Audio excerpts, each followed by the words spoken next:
Bien, estas son las pautas, la guía para la práctica número 1.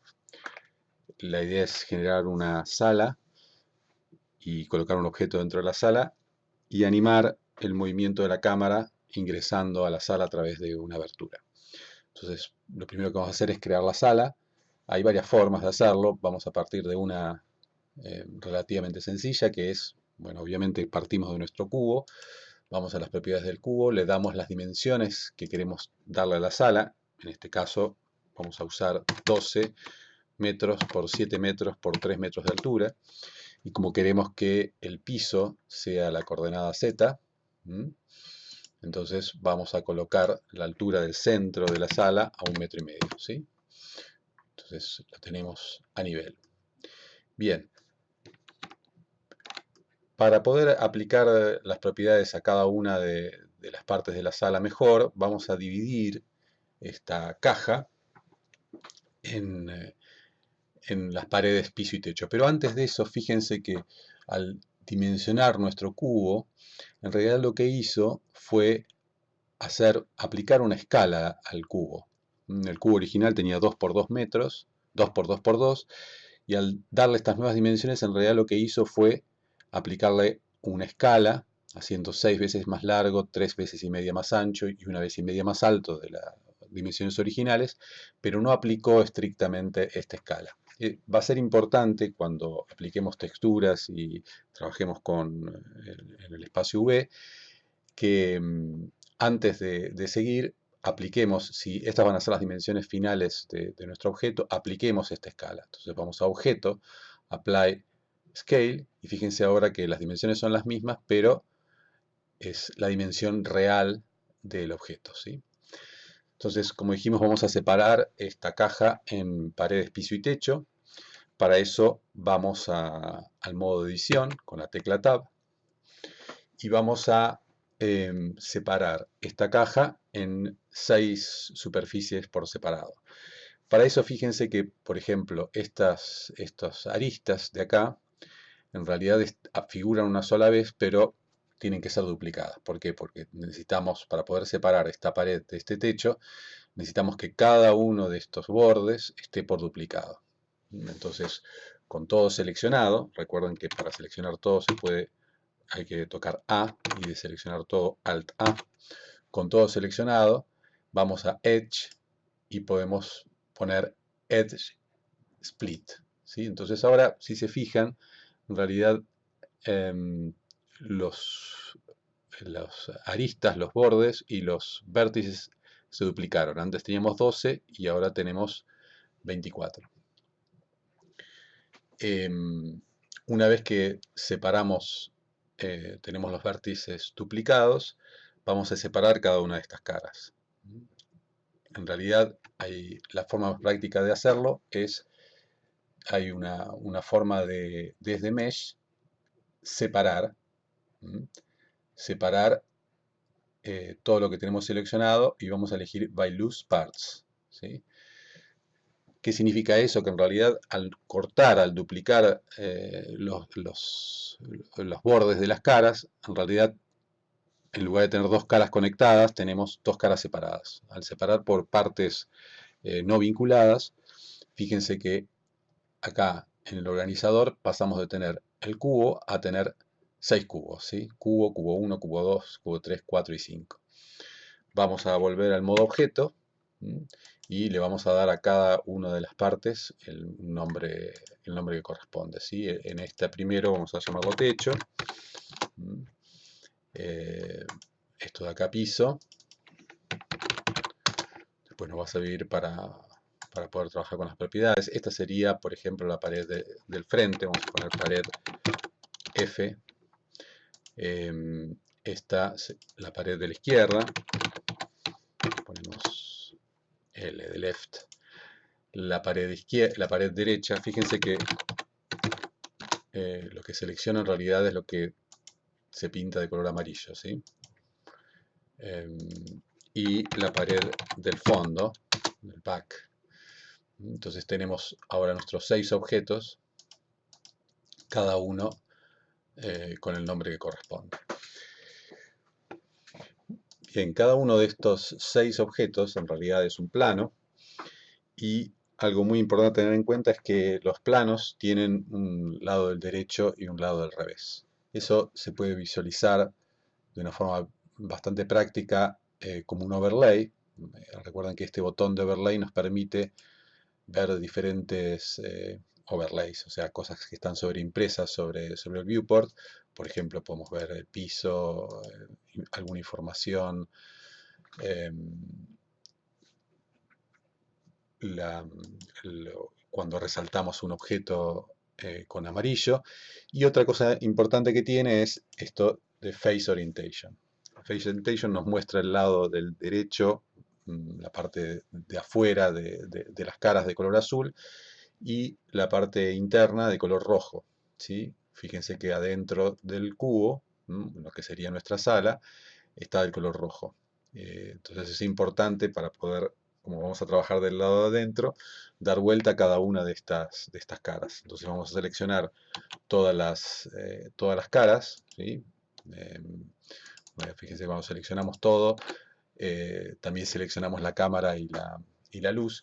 De paso, podemos ver lo siguiente, una forma práctica de poder trabajar con la selección. Si se fijan en el organizador, habíamos dicho que cada uno de estos ojitos servía para mostrar o ocultar alguno de los objetos, pero también hay otras opciones, ¿sí? Si vamos acá a Restriction, podemos seleccionar y este cursor lo que nos indica es si el objeto es seleccionable o no. Por ejemplo, si marcamos así en la cámara y la luz, cuando ponemos A, seleccionamos todos los objetos excepto la cámara y la luz, ¿sí? Entonces vamos a hacer, con todos los objetos seleccionados, vamos a ir al modo de edición, porque para trabajar las caras tenemos que ir al modo de edición, y en el modo de edición seleccionamos todo nuevamente, y en Mesh, Normals, ponemos Flip.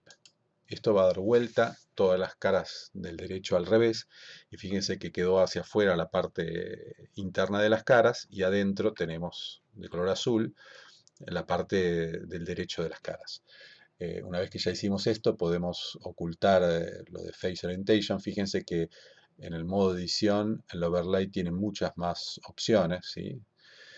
Volvemos al modo objeto, y entonces tenemos ahora cada uno de nuestras superficies del lado, eh, del lado correcto. Algo que podemos hacer, si bien podríamos trabajar con la sala de esta forma, tenemos todas las superficies bien orientadas, es darle un cierto volumen a cada una de estas caras, o por lo menos a la pared donde vamos a abrir la puerta, ¿sí? Para que no parezca una casa de papel. Hay una herramienta, un modificador que permite hacer esto, que es, vamos a seleccionar primero una de las paredes. Acá están los modificadores, y el modificador se llama Solidify, está acá por orden alfabético, y lo que hace Solidify es transformar, fíjense si miramos de arriba, eh, las superficies planas de arriba, ¿qué pasa? Ahí, en darle volumen. Tenemos varias opciones para ver con transparencia. Una es mirar el wireframe, como las líneas de alambre. La otra es ver sólido, pero con rayos X, ¿sí? Esto nos permite dar cierta transparencia. Fíjense que le dio un volumen de apenas 1 centímetro. Podemos hacer una pared de 15 centímetros de ancho, ¿sí? Entonces ahora esta pared ya no es un plano solamente. Vamos a la pared de la otra pared, la pared de derecha, y hacemos lo mismo. Aplicamos Solidify en 15 centímetros.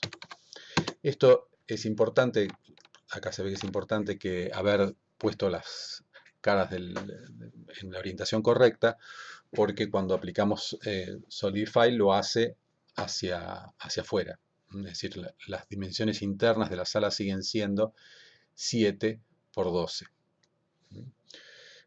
Se podría aplicar también fíjense ahora en la vista en rayos X se ve las paredes que tienen volumen. Podríamos aplicarlo también a la pared frontal y lateral, pero bueno, tendríamos que ajustar también los anchos. Por ahora lo vamos a dejar así. Hicimos estas paredes sólidas porque son las sobre las cuales vamos a hacer nuestra abertura, ¿sí? La idea es que poder por lo menos darle a la sala una puerta.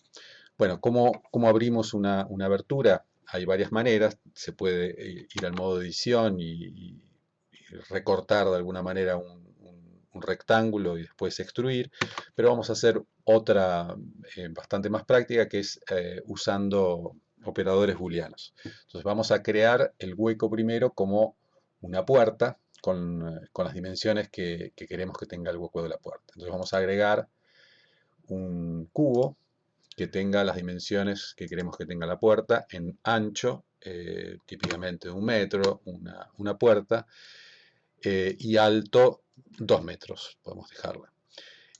Hay otra dimensión que es la profundidad. Fíjense que I es la profundidad, que no importa mucho porque esto va a ser como una herramienta que nos va a servir para hacer el agujero, ¿sí? Podemos dejarla de medio metro de ancho y no importa.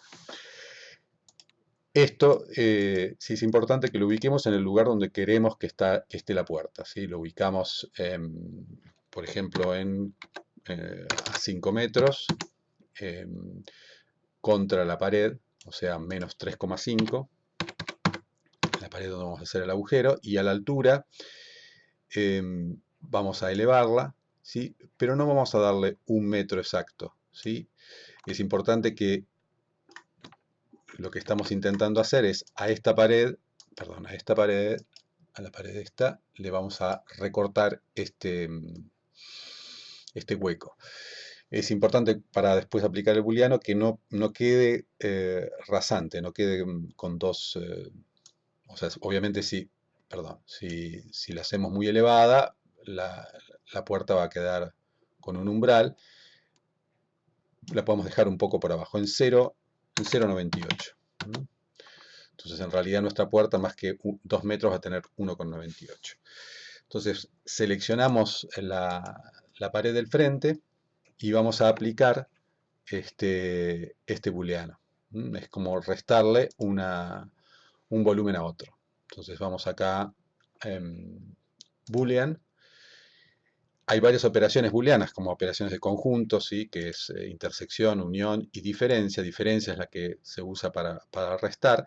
Y lo que le vamos a restar es, podemos seleccionarlo de acá. Fíjense que nuestro nuevo objeto con el cual vamos a hacer el agujero se llama cube. O podemos seleccionarlo con el cuentagotas ¿sí? Y entonces a la pared le restamos el cubo. Fíjense que no cambió mucho porque en realidad todavía estamos viendo el cubo. Si quitamos el cubo, ahí se ve el hueco que tiene la pared.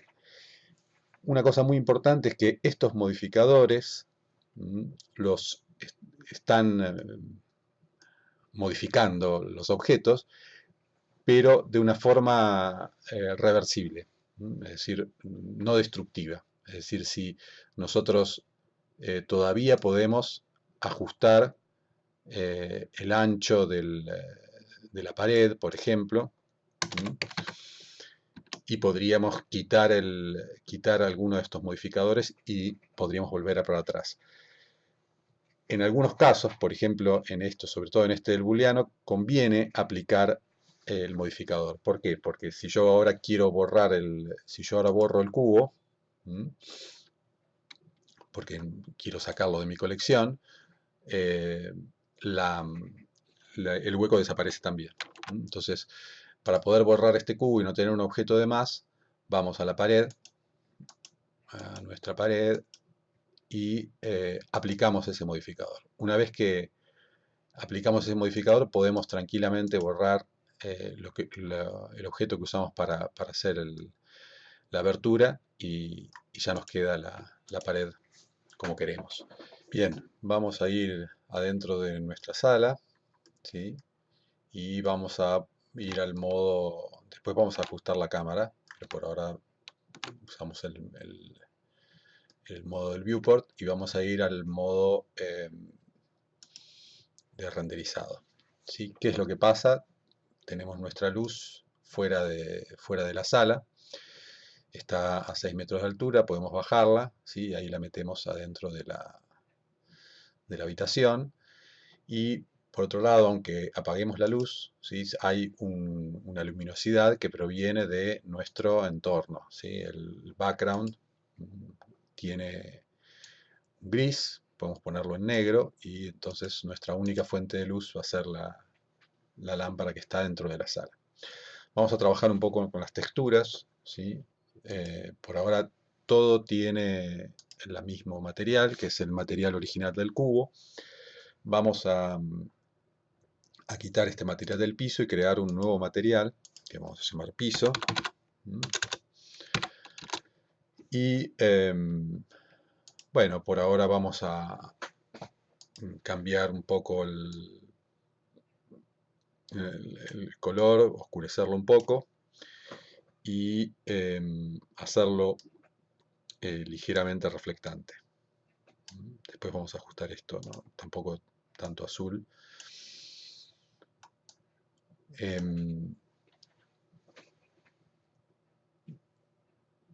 Vamos a ir al material de las paredes, o el material del techo. Vamos a quitar y crear un nuevo material. Y vamos a poner nombre techo. Y acá pueden probar y jugar con cada uno de estos parámetros o mirar algún tutorial específicamente sobre esta superficie de PSDF, este tipo de shader. Por ahora no vamos después más adelante vamos a trabajar con texturas, no voy a abundar mucho sobre esto. Y en las paredes sí vamos a poner, como hicimos en el tutorial 1, una textura. Entonces en lugar de usar un color de base, vamos a, tocando acá, agregar una textura, bueno, de vuelta a la textura de damero. Fíjense que los cuadrados del damero están elongados con la misma proporción de las paredes. Eso se puede modificar utilizando una escala que esté dada por a lo que se conoce como la coordenada de la textura, ¿sí? Que esté unida al objeto. Entonces eso lo vamos a ver más en detalle cuando veamos los shaders, pero básicamente ahora lo que le dije es, o lo que puse acá es que la coordenada que utiliza para la textura que estamos aplicando de damero proviene del objeto. Podemos cambiar el color del damero y por ahora no vamos a modificar mucho más. Bueno, fíjense que ahí tenemos un poco el reflejo de nuestra fuente de luz que tendríamos que poder modificar un poco. Recuerden que están destildadas estos cursores, habían quedado destildados cuando habíamos editado la sala. Vamos a volver a este modo y poner la luz en una posición un poco más conveniente. Vamos a colocarla en el centro y un poco hacia atrás y un poco más alta. La cámara después como vamos a hacer una animación de la cámara, después la vamos a hacer seguir una curva. De hecho, vamos a hacer eso mismo ahora. Entonces, ¿cómo podemos hacer el movimiento de la cámara? Primero es llevarla al origen. ¿Sí? Vamos a ubicarla en el origen. Y vamos a hacer que siga una curva. Vamos a crear una curva. Puede ser una curva NURBS o una Bézier. Esa curva va a ser la ruta que va a seguir la cámara. Entonces vamos a editarla. En el tab vamos al modo edición y es muy importante acá tener en cuenta la orientación, ¿sí? Este es el inicio de la curva. Entonces vamos a colocarlo fuera de la habitación. Para ser más fácil vamos a mirar todo desde arriba. Ahí empieza el movimiento de la cámara. y va a terminar acá, en el centro. Fíjese que cada uno de estos puntos tiene a su vez un manipulador. El manipulador permite dar la orientación a la curva. Como queremos que la cámara termine apuntando hacia nuestro objeto, que va a estar contra la pared del fondo, el manipulador deberíamos posicionarlo ahí. Bueno, medio extraña el recorrido. Después esto se lo podemos ajustar una vez que estemos mirando el movimiento de la cámara, ¿sí? Después seguramente ustedes con un poco más de paciencia van a...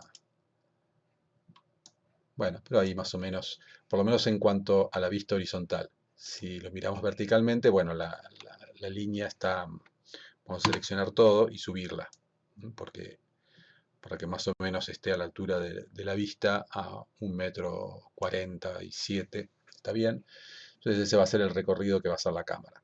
Bien, ¿cómo hacemos que la cámara siga esta curva? Lo primero, bueno, fíjense que en la curva eh, esté tildado que la curva se use como animación, que se puede usar como animación, y luego yendo a la cámara le agregamos un constraint.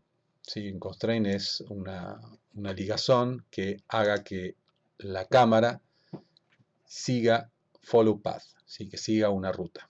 ¿Qué ruta va a seguir? Va a seguir la curva Bézier, que es la única que tenemos. Apretamos en animación. Una cosa importante es ver cuántos, volvemos a la curva. La curva tiene, la animación tiene 100 frames, ¿sí? Por defecto. Vamos a agregarle algunos más, no hace falta que sean 250, pero podemos ponerle 150. Y nuestra animación también, vamos a hacer que vaya hasta 150 frames. Vamos a cámara, entonces en el constraint tenemos la curva animada, vamos a hacer que siga la curva, y fíjense ahora si le damos animación,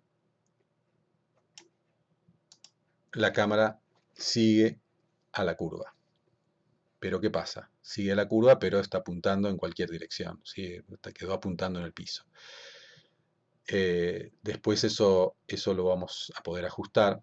De hecho, si ahora volvemos al modo renderizado, y recuerden que podíamos ir a la vista de cámara, ya sea desde acá, Viewpoint Cámara, o elegir en el 0 del pad numérico, podemos switchar de la vista de cámara a la vista externa, ¿sí? Entonces, obviamente la cámara hace ese recorrido, pero está apuntando hacia el piso. Bueno, una primera cosa que podemos hacer para corregir eso es simplemente cambiar la rotación de la cámara, ¿sí? Elevándola, la cámara a 90 grados aproximadamente está en la posición horizontal, y si al final queremos que apunte hacia el fondo, podemos dejarla en esta dirección. También existe la posibilidad de que la cámara apunte a un objeto, que es la parte que nos falta, es agregar un objeto dentro de la sala.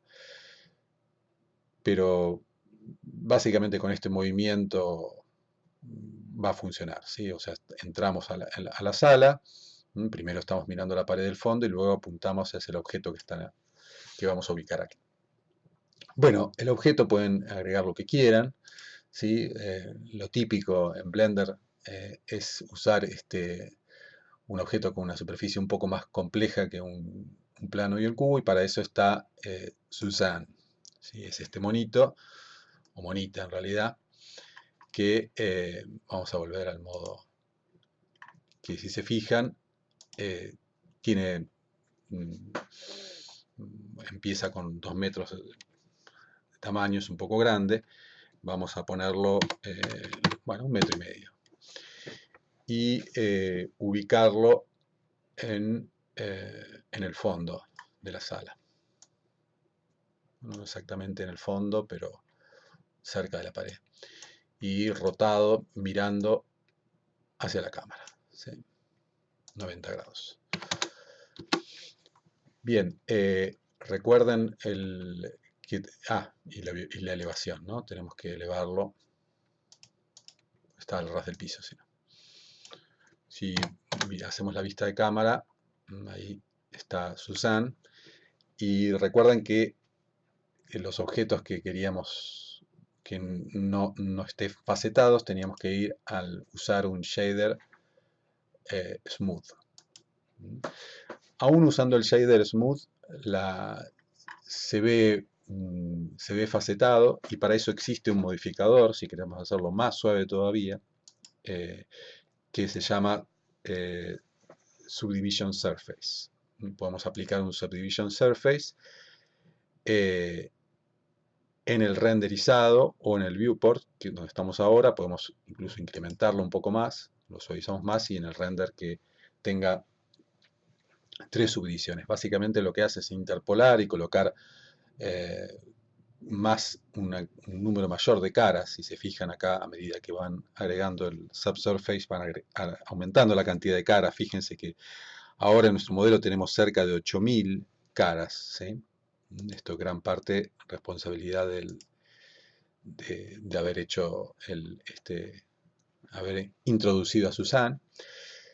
Y en el renderizado, fíjense que se ve suave. Vamos a aplicarle una textura interesante a Suzanne, que por ejemplo podemos usar algo con transparencia. Para ver un poco cómo trabajar el shader de transparencia, tenemos que bajar la rugosidad a 0 y llevar la transmisión. La transmisión es lo que la luz atraviesa el material, a 1.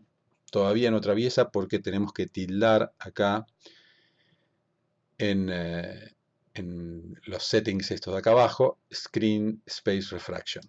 Entonces introducimos la refracción en el objeto y tenemos que introducirla también en el render, ¿sí? Esto resulta un poco molesto, pero es una característica de este render en particular, el render que funciona más en tiempo real, que es el Eve, porque si estamos en Cycles, el otro render, por defecto nos toma ya la transparencia, ¿sí?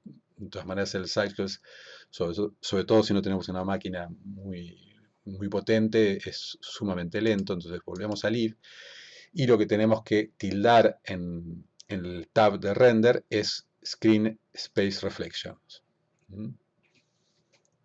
Recuerden que esto era lo necesario para que estén renderizadas las reflexiones, y dentro de Screen Space Reflections, Refraction, ¿sí? Que también renderice la refracción. O sea, el Eve, justamente para optimizar la velocidad, viene con todas estas opciones de la transparencia, básicamente, no activadas por defecto. Es por eso tenemos que tomarnos el trabajo de activarlas tanto en el tab de render como en el material que estamos trabajando, ¿sí? Entonces tenemos algo parecido al vidrio, con un índice de refracción, ¿sí? Este índice de refracción, si por ejemplo si es 1, es prácticamente invisible, como si fuera una nube, y a medida que vamos subiendo el índice de refracción, genera la distorsión o la refracción de los rayos de luz que lo atraviesan, ¿sí? Típicamente el vidrio está entre 1,3 y 1,5, vamos a poner 1,5. Y también le podemos dar una cierta coloración a esto, si queremos, ¿sí? Y para hacerlo un poco más interesante. Entonces, volvemos a la vista de cámara y activamos la animación.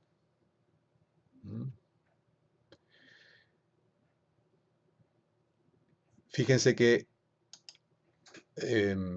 no tenemos una perspectiva muy amplia de la sala, a pesar de que la sala es amplia.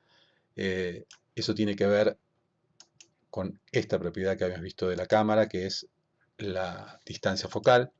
Podemos ponerlo en 28, y entonces sí vamos a tener una vista más amplia, ¿sí?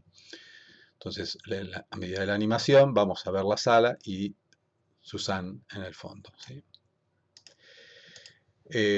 Nos quedan ajustar algunos detalles del renderizado. Fíjense, por ejemplo, que hay una sombra.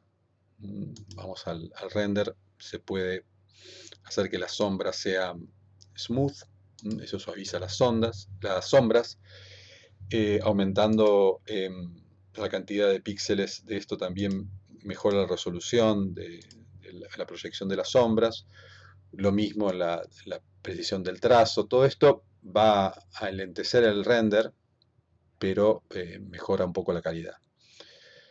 Eh, También el sampling, ¿sí?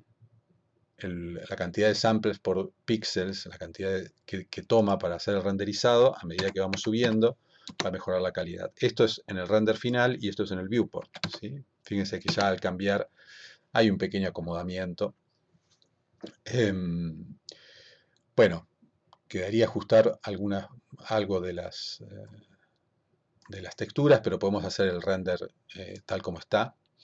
Entonces vamos al inicio y recuerden que es importante fijar el output. ¿A dónde va a parar el render que vamos a hacer?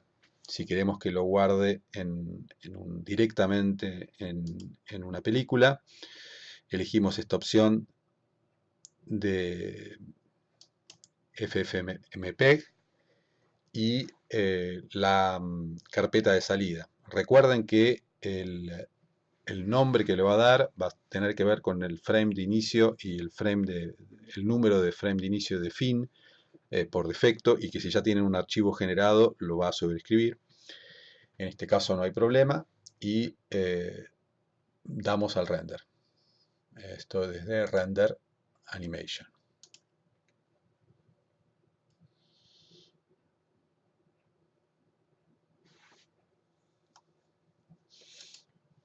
Bueno, y acá está haciendo el render de los frames finales, ¿sí? Fíjense que la calidad del render es mejor que la que teníamos en el viewport.